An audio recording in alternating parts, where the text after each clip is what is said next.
آره همونطور وقتی که میخواستی بری لندن این حرفا رو زدی.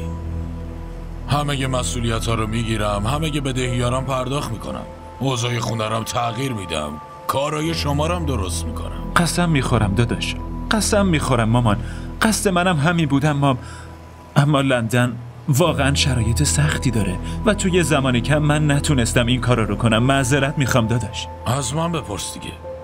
تازه اون بدهی که برای رفتنت به لندن گرفته بودم تموم شده. داداش رسول، تلاش کنین نفیس رو در کنید، حتما چاره‌ای نداره، کمکش این چی دیگه؟ اصلا موضوع بزرگی نیست، هرچی بچه ها ما میخورن اونم کنارشون میخوره. برای تو این حرف ساده است.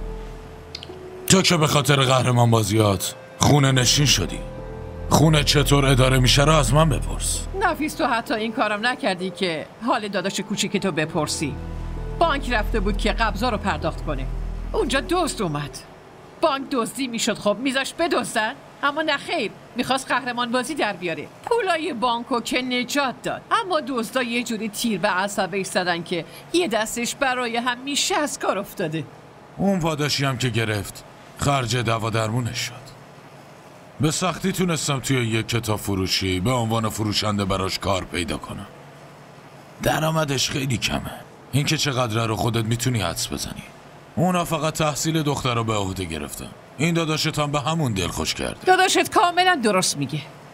علنگوی دستم و گوشواره گوشم و فروختم و تو رو لندن فرستادم. حالا ببین هر دو دستام خالیه و این گوشواره که گوشمه اونو زن داداشت بهم هدیه داده. معذرت میخوام مامان، نگران نباشین، خودم همه چی براتون میخرم. میخورم؟ تو که همیشه فقط بلدی حرف بزنی.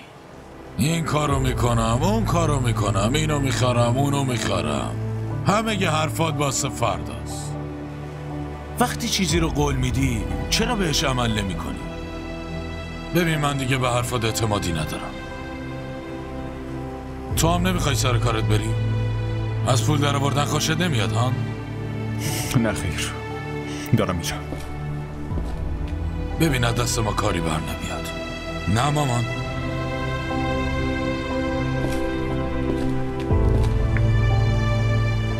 مامان ازتون خواهش میکنم لطفاً به حال پناه بدید. پیش خودتون نگهش دارید. لطفاً به خاطر من نمیخوام اینجا زندگی کنم.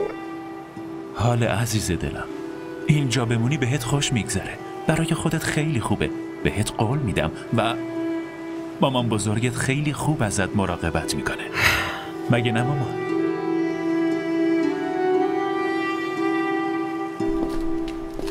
وقتی بابات مرد اونقدر تنها نشده بودم، اما وقتی که تو رفتی من تهی شدم. به هر حال این بی‌پناهی و تنهاییم تقدیر من بوده.